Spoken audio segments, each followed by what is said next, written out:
Good evening.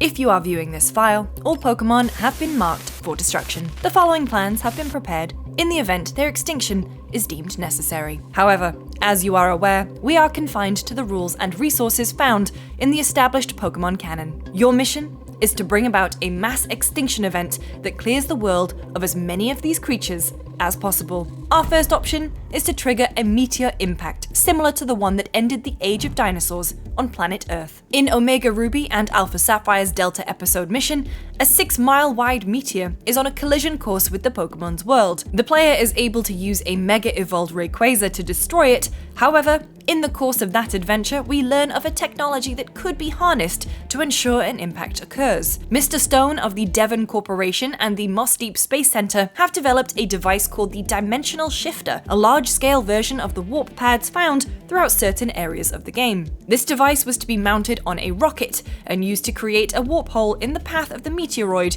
moving it safely off of its collision course. Our agents must seize control of the Space Center and use the Dimensional Shifter for our own purpose, to warp a doomsday-sized meteor into the planet's orbital path. If even a single meteor is able to make it past the efforts of insurgent forces like Zinnia, we calculate the results will be super effective. An impact that size would release 1 million times the explosive yield of the most powerful thermonuclear weapon ever designed. Any Pokemon who survived the initial blast would die off over a full decade of earthquakes, toxic atmosphere, and complete darkness created by a permanent cloud of debris. While the spacefaring Pokemon types would remain, and some particularly resilient Pokemon like Larvitar and Magcargo could theoretically survive, the change in global temperature and complete collapse of the food chain would ensure that all but a select few would perish. Pokemon have taught us that evolution cannot be stopped, but we believe a 6-mile-wide meteor can slow it considerably. Our next option takes inspiration from the activities of Team Galactic and Team Rocket,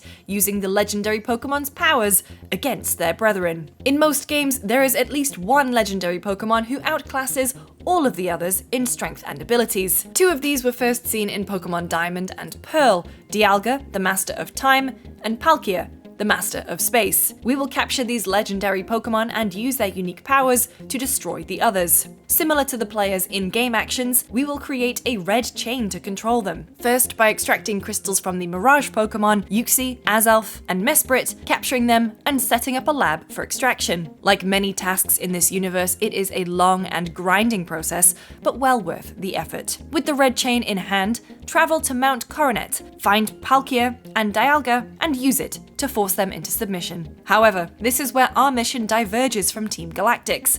While they sought to harness their powers to create a new world, we'll use them to devolve every Pokemon into their pre-embryonic form. In the anime episode The Gates of Warp, Team Rocket is able to utilize Dialga and Palkia's abilities to regress every Pokemon within a large radius back into their egg state. We will use this same method to methodically traverse the planet, de-evolving all wild Pokemon into motherless, defenseless eggs, along with any trainers who would stand against us. With enough of a disruption to Pokemon's absolute numbers and breeding patterns, we hope to trigger wide-scale population collapse among enough types to qualify as an extinction event. However, once we've made a clean sweep of the planet, we'll still have to deal with Palkia and Dialga themselves.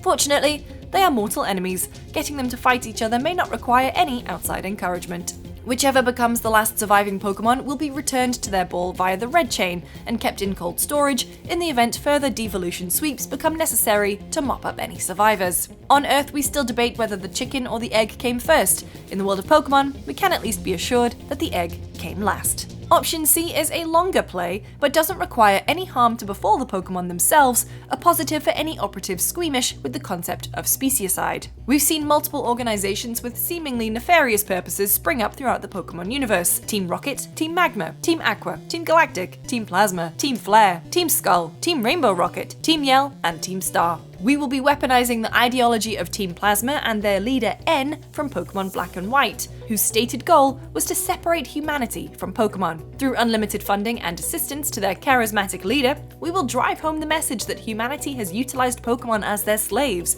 and for selfish personal gain. Citizens will be reminded through all available channels that we force Pokémon to do construction work for us. We force them to carry us on their literal backs. and worst yet, we force them to fight each other to gratify our own egos.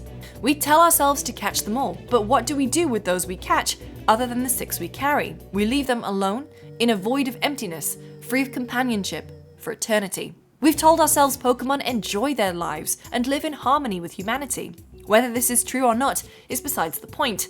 We will produce an unrelenting campaign of propaganda and staged events to influence public opinion in this regard, flooding the airways with exposés on Pokémon mistreatment, hit pieces on gym leaders, and the prop-up alternate power structures to counter the influence of the Pokémon Association. Once we've created a groundswell of people willing to fight for Pokémon liberation, we will drive Pokémon out of all cities and towns and onto wildlife preserves and nature reservations. There they can live out their lives, separate from humanity, while their place in the labor force is filled by former trainers as punishment for their crimes against these innocent creatures. Those are the best plans we have on file in case of emergency, but even the best laid plans can endure criticism. So again, do not hesitate to add your own annotations and strategies in the comments below. It's going to take every mind we've got working together to wipe out an entire species. Good luck and Godspeed.